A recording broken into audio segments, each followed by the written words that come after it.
গতকাল রাত থেকে ভেবে রেখেছিলাম যে আজকে খুব সকালে উঠবো, সকাল সকাল উঠে মায়ের পুজোটা সারবো। বেলা বাড়তে খুব গরম লাগে, আর বেলাতে পুজো করে অতটা আমি আনন্দ পাই না, আমার ভালো লাগে না। সকাল সকাল পুজো করলে যে আনন্দটা, যে একটা মনের শান্তিটা মেলে, সেটা সকালবেলাতে একদম মেলে, ব্রহ্ম মুহূর্ত।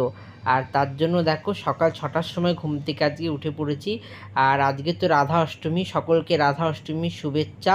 সকলে আশা করি মায়ের দয়ায় রাধারানীর কৃপায় ভালো আছো, আমিও ভালো আছি। তো দেখো মাকে সুন্দর করে সাজিয়ে নিয়েছি। তো আমার মা দেখো পাড়ায় একজনের বাড়ির থেকে ফুলগুলো এনে দিয়েছে, সারদা জবা আর শ্বেত জবা।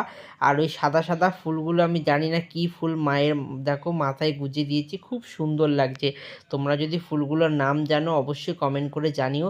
তো রাধা অষ্টমীতে ভোগ রান্না করতে পারলাম না, জন্মাষ্টমীতে পেরেছিলাম তালের বড়া লুচি করে পায়েস করে দিয়েছিলাম ভগবানকে, কিন্তু রাধা অষ্টমীতে শুধু মিষ্টান্ন দিয়েই ভগবানের সেবা দিলাম, আর ভক্তি আর ভালোবাসা তো তার সাথে রয়েছেই, তো পারলাম না।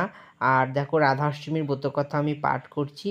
তো রাধা অষ্টমীর ব্রতকথা পাঠ করতে খুবই আমার ভালো লাগছে। জন্মাষ্টমীর ব্রতকথাও আমি পাঠ করেছিলাম, আর রাধা অষ্টমীতে রাধারানীর জন্মকথা এই প্রথম আমি পাঠ করছি। এর আগে আমি আর বছরও মানে গত বছরও আমি করতে পারিনি রাধাষ্টমীর ব্রতকথাটা। তো দেখো আজকে করছি, খুব ভালো লাগছে। ভগবানের নাম সকালবেলা করতে খুব সুন্দর লাগে।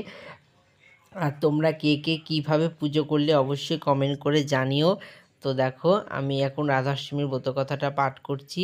ভগবানের পুজো করে নিয়েছি, আগে আরতি করে নিয়েছি, এরপরে পাঠ করতে বসলাম, তোমরা শ্রবণ করো। আমি সন্তোষ লাভ করি, এই ব্রতের অনুষ্ঠানে সর্ব দুঃখ দূর হয় ও পরম শান্তি লাভ হয়, ধন ঐশ্বর্য গৃহপূর্ণ হয়, সর্বস্থানে বিজয় লাভ হয়।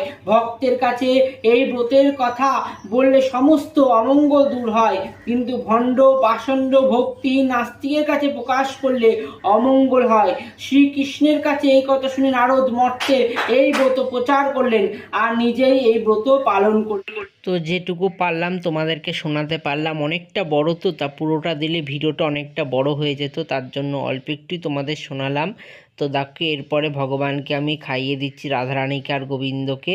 আর আমার রাধারানী আর গোবিন্দকে কেমন লাগছে সকলে কমেন্ট করে জানিও। ইচ্ছা আছে রাধারানী আর গোবিন্দর পিতলের মূর্তি নিয়ে এসে বাড়িতে নিত্য সেবা পূজা করা, দেখি ভগবানের কবে কৃপা হয়।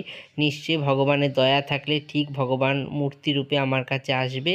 তো সকলে দেখো এরপরে সন্ধ্যাবেলা হয়ে গেল, আর আমার দাদা দেখো কম্পিউটার থেকে এই ছবিটা আমার বের করে দিয়েছে, ওরও একটা বের করেছে। আর আমার এটা ছবিটা কেমন লাগছে সকলে কমেন্ট করে জানিও।